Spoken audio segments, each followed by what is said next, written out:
love you guys so much.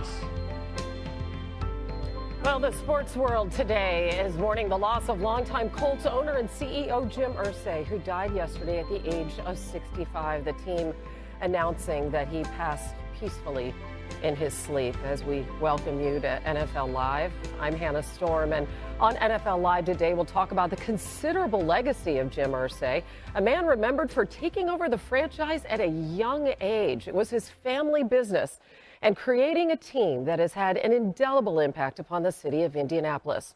Irsay did so, forging a strong bond with his players and staff and the fan base, leading with passion and creating a Super Bowl champion alongside a powerful legacy in the field of mental health. Here's Michelle Beisner-Buck with more.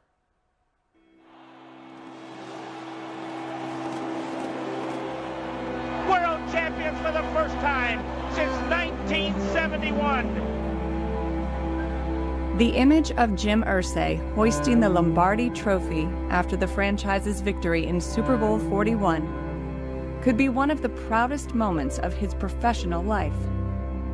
But the longtime Colts owner had his share of turbulent personal moments as well in his 30-plus years in the spotlight.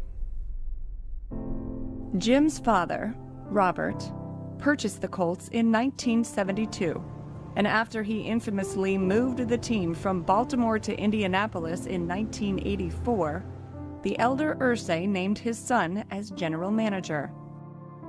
Over the next 14 seasons at the helm, the Colts won fewer than 40% of their games and made 3 playoff appearances. When his father passed away in 1997, 37-year-old Jim took over the franchise. His moves to hire Bill Polian to run the front office, draft Peyton Manning in 1998, and later hire head coach Tony Dungy would transform the team to a Super Bowl contender. Rarely when you start a franchise do you hire a Hall of Fame quarterback, Hall of Fame head coach, and a Hall of Fame general manager to be with Tony, Bill, and Peyton Manning. The team added Edgerrin James, Marvin Harrison, and Reggie Wayne. The Colts would win 8 division titles in 13 years and reach their peak at Super Bowl 41. Now we're world champions. Manning left the team in 2012, and the Andrew Luck era began. But despite 2 more division titles, it was Irsay's off-the-field behavior that grabbed headlines. Oh, okay, I understand. 1001. In March 2014, Irsay was arrested under suspicion of DUI and drug possession, and later pled guilty to a misdemeanor charge. In November 2023, on a profile that aired on HBO's Real Sports, Irsay says that arrest was because I am prejudiced against because I'm a rich, white billionaire.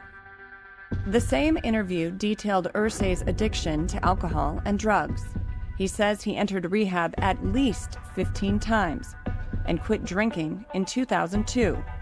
Irsay also recounted one of his lowest points, an overdose, when the doctor told him, quote, "Jim, you're one lucky man, because I signed virtually the death certificate."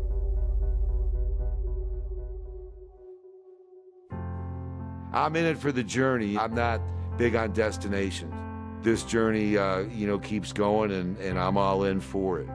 From the love of his Colts to his collection of rare guitars and artifacts, and calling famous writers like Hunter S. Thompson a friend, Jim Irsay navigated 2 distinct worlds: the rock and roll counterculture of the 1960s and 70s, with the polished nobility of NFL ownership. NFL Commissioner Roger Goodell had this to say: "We were deeply saddened to learn of Jim Irsay's passing. Jim was a friend and a man deeply committed to it." And we should add that Commissioner Goodell pointed out his impact in the field of mental health, as Irsay raised tens of millions of dollars for Kicking the Stigma campaign, spurred on by his and his father's struggles with addiction. As we welcome you all to NFL Live now, Adam Schefter is with us, Peter Schrager, Mina Kimes, Mike Tannenbaum, all here to discuss the singular legacy of Jim Irsay. And Peyton Manning's going to join us later as well. And Adam, I'd love to start with you. How will you remember Mr. Irsay? Well, Hannah, he was an engaging, eclectic, unique, complicated, gregarious, warm individual. And he will be remembered for the many marks that he left in the world of football, taking over as the general manager of the Colts when he was 24 years old. He used to be in the weight room lifting weights with the players. There were pictures of him in the weight room lifting weights so that could inspire the players to outlift the owner. And then, of course, he had the huge impact on Indianapolis, the city, getting a new stadium built, and all the good he did there. I remember sitting down with him in 2017 for a podcast interview that we posted today. And he went on and on. I don't think I've ever done an interview where I asked fewer questions and the subject did more talking, but that's exactly how Jim Irsay was. He was incredibly interesting and engaging. He talked about Jim Morrison and Jack Kerouac and all the people he had met in his life. And if we look back to last night, just hours before the Indiana Pacers tipped off against the New York Knicks in the Eastern Conference Finals, Jim Irsay's final tweet was to wish the team in his city good luck. And it was almost as if they had the luck of Jim Irsay on their side last night in one of the more remarkable postseason NBA comebacks that we've seen. This is a man also that was tapped by Edgerrin James and Dwight Freeney and Marvin Harrison to be their presenters at the Hall of Fame. So you know how much he meant to all those individuals and to the city of Indianapolis itself.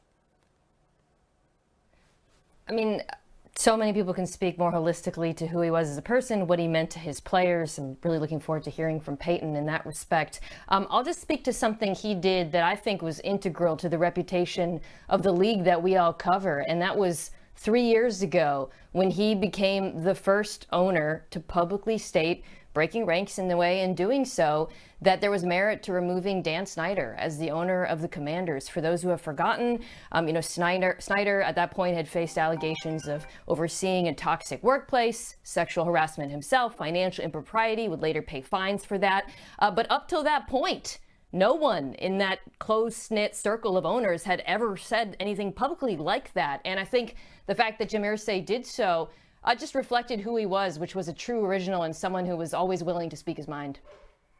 Yeah, beautifully said. A total maverick in a lot of ways also. You think of a billionaire owner in football, you might have a vision. And then there was Jim Irsay, who beat to his own drum, quite literally.